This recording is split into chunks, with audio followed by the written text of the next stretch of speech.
Bonjour Fabrice Marcella. Bonjour. Bonjour Fabrice. Bonjour à vous deux. Comment ça va? Je sais que vous Très êtes bien. très actif. Est-ce qu'il vous arrive, comme le disait Gabriel, de faire de temps en temps des micro-siestes? J'aimerais bien en faire des Vous n'avez micro-siestes. pas le temps. Mais en fait, il n'y a que des espaces en open space ici, alors pas facile. on évite de griller. Eh ben voilà. Donc c'est pour ça, ça serait peut-être pas mal ici même aussi d'installer Voilà, ces cocons de faut installer micro-siestes. des cocons de micro-siestes. Fabrice Marcella, le maire du village ici, au village Baïséa, il est avec nous tous les mois pour du coaching. Yes. Et aujourd'hui, Fabrice, on va parler d'une thématique que beaucoup de startups touchent du doigt, c'est la relation avec des grands groupes.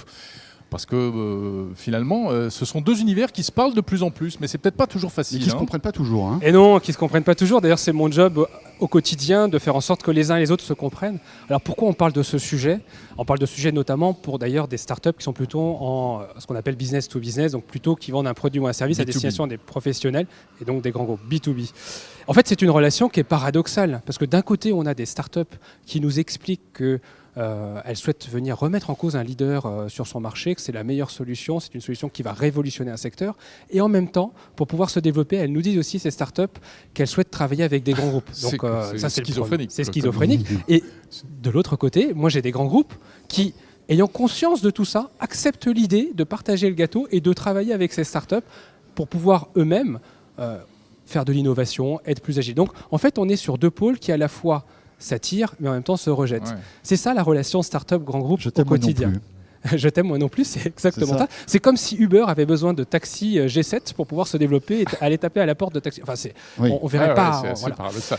Alors comment ça se passe? Est-ce Alors, que ça, Et donc ce que nous faisons pas au quotidien chaque année, c'est on mesure la maturité de cette relation entre les uns et les autres, comment cette relation évolue dans le temps. Et donc c'est pour ça qu'on a sorti un baromètre qui mesure trois choses.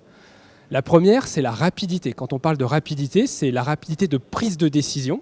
Alors ça veut dire quoi la rapidité de prise de décision? C'est entre le moment où je rencontre un prospect, quand je suis une start-up, un prospect grand groupe, et au moment où ce grand groupe va prendre la décision de me faire confiance ou pas. Ce qui est très compliqué aujourd'hui, c'est que les startups reprochent à ces grands groupes d'être trop lente? d'être trop lente, mais d'être trop lente même dans une réponse négative. Ce qui est compliqué quand on est un grand groupe, c'est que la décision est multiforme, on ne sait jamais qui prend la décision, Ouais.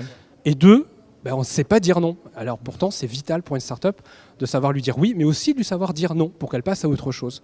La deuxième chose sur la rapidité, c'est aussi la rapidité d'exécution. Ça veut dire quoi? C'est une fois que j'ai dit oui, combien de temps faut-il pour pouvoir mettre en place le produit ou le service que j'ai imaginé? Et là, cette fois-ci, c'est Ça les ira grands très groupes. vite, monsieur. 3 ans et demi. Oui, mais en fait, cette fois-ci, c'est les grands groupes qui reprochent aux startups d'être trop lentes sur le sujet. ouais. Pourquoi? Parce qu'en fait, c'est le moment où le projet passe d'une direction de l'innovation à une direction métier. Et la direction métier aujourd'hui d'un grand groupe, finalement, on lui a expliqué depuis plusieurs années que c'était génial de bosser comme une start-up. Regardez, on va bosser avec un tel. Sauf qu'il n'en reste pas moins que lorsqu'il faut intégrer un projet dans un système d'information d'un grand groupe, ça prend un petit peu de temps. Donc il peut y avoir cette déception, en tout cas cette frustration d'un grand groupe vis-à-vis du délai d'exécution. Et enfin, il y a le délai de paiement. Et alors là, on a encore Sujet beaucoup de progrès à faire sensible. quand on est un grand groupe. Pour pouvoir raccourcir ces délais de paiement, les startups le reprochent encore aux grands groupes aujourd'hui. Malgré leurs efforts, il en reste pas moins qu'aujourd'hui, c'est trop long. Et quand on est une startup, la trésorerie, c'est l'élément vital pour pouvoir accompagner la croissance de sa boîte. Beaucoup de startups ont fermé la boîte à cause de délais de paiement trop longs. Ça, c'était le premier grand critère, la rapidité. Le deuxième, c'est la simplicité. La simplicité en termes de communication entre les uns et les autres. Je pense que ça, c'est plus un sujet. Les uns et les autres arrivent à se comprendre et à mieux travailler ensemble. Le deuxième élément de la simplicité, c'était la clarté des objectifs de collaboration. Ça veut dire quoi? Pendant longtemps, les grands groupes ont fait travailler des startups en faisant ce qu'on appelle des proof of concept, des fameux POC, qui consistaient à faire quoi? Qui consistaient principalement pour un grand groupe d'apprendre à mieux travailler avec une start-up, mais sans plus d'objectifs que ça. Ça veut dire quoi? Ça veut dire que je mettais un petit peu d'argent dans une start-up pour pouvoir travailler avec elle. Montrez-nous de quoi vous êtes capable. Voilà, mais ça s'arrêtait là. Le POC, le Proof of Concept, était devenu une fin en soi. On s'était tous transformés en boîte à POC. Objectif aujourd'hui qui est complètement dépassé, les uns et les autres s'accordent à dire que le Proof of Concept est une étape nécessaire à l'industrialisation. C'est comment faire en sorte, cette fois-ci, de déployer une solution au plus grand nombre. Troisième point de la simplicité, c'est la partie contractuelle. Pendant longtemps, on a pensé que c'était compliqué avec les grands groupes de signer des contrats. Ces grands groupes ont fait des efforts. Sauf que les startups ont mûri aussi et elles-mêmes viennent entourées d'avocats en tout genre qui font bien leur job, mais qui ralentissent aussi, cette fois-ci, les délais contractuels. Donc ça ne vient pas uniquement des grands groupes. Les startups aussi peuvent être finalement des éléments, en tout cas des éléments perturbateurs, je ne sais pas, mais en tout cas qui ne permettent pas d'accélérer cette partie-là. Troisième élément, qui définissent cette relation entre start-up et grand groupe. Après la rapidité et la simplicité, c'est la bienveillance les uns vis-à-vis des autres pour avoir une relation équilibrée. Les grands groupes revendiquent cette bienveillance.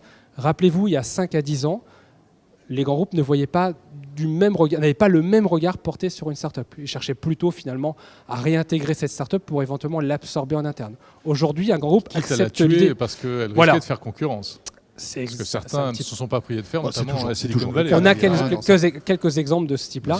Aujourd'hui, les grands groupes ont compris qu'ils avaient besoin des startups pour pouvoir être plus agiles, pour pouvoir innover, en tout cas pour pouvoir repenser leur manière de travailler. Et donc il y a cette bienveillance qui est affirmée et surtout qui est perçue aussi par les startups.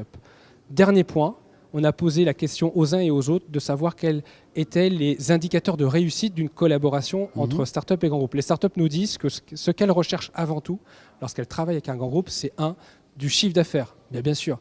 2, une référence. C'est pas parce qu'on est une start-up qu'on a le plus beau produit au monde qu'on va réussir à rassurer des clients, des investisseurs ou des banquiers. Et le fait de pouvoir travailler avec un grand groupe qui vous a fait confiance, c'est une référence qui va vous permettre d'aller en décrocher d'autres. En quelque sorte, une publicité. C'est une forme de publicité, de confiance, de caution. Et enfin, c'est de la visibilité aussi sur leur plan de production. De signer avec un grand groupe, c'est aussi de garantir finalement à long terme un chiffre d'affaires. Voilà. Quand on pose la question aux grands groupes, ils recherchent quoi ces grands groupes lorsqu'ils travaillent avec des startups? Le premier élément, c'est l'expérience utilisateur. C'est comment s'inspirer des produits et des services développés par un grand groupe pour repenser ses propres services en interne. Donc c'est cette expérience-là qui est recherchée avant tout. La deuxième chose, c'est l'image. Alors ça peut sembler étonnant aujourd'hui, l'image, mais ça fait partie d'éléments qui vont permettre à un grand groupe de communiquer auprès du monde extérieur, auprès de futurs collaborateurs, auprès de futurs partenaires, combien cette entreprise est aussi tournée vers l'extérieur, innovante et qui finalement s'inscrit bien dans cette dynamique-là autour de l'innovation et de l'entrepreneuriat. Et le troisième élément, c'est de faire aussi des proof of concept, cette fois-ci, on y revient, qui visent néanmoins à faire de l'industrialisation, mais qui, voilà, de ce rapport-là, c'est le test avant tout, l'appropriation de cette nouvelle technologie à intégrer dans un grand groupe. Voilà globalement ce que nous dit aujourd'hui ce baromètre de la relation start-up-grand groupe. Bon, c'est plutôt ça va pas si mal. Voilà, il y a encore des efforts à fournir, et tant mieux pour moi parce que ça fait partie de mon job, mais il n'en reste pas moins qu'on note effectivement une amélioration depuis quelques années sur cette relation paradoxale entre les uns et les autres.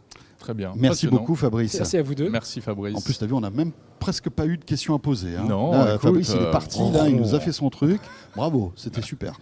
Le maire du village Baïséa pour terminer ce village startup. Et Fabrice qu'on retrouvera le mois prochain bien sûr, ainsi que de nouvelles startups à vous faire découvrir sur 01net TV. Merci de nous suivre et au mois prochain. Salut à tous.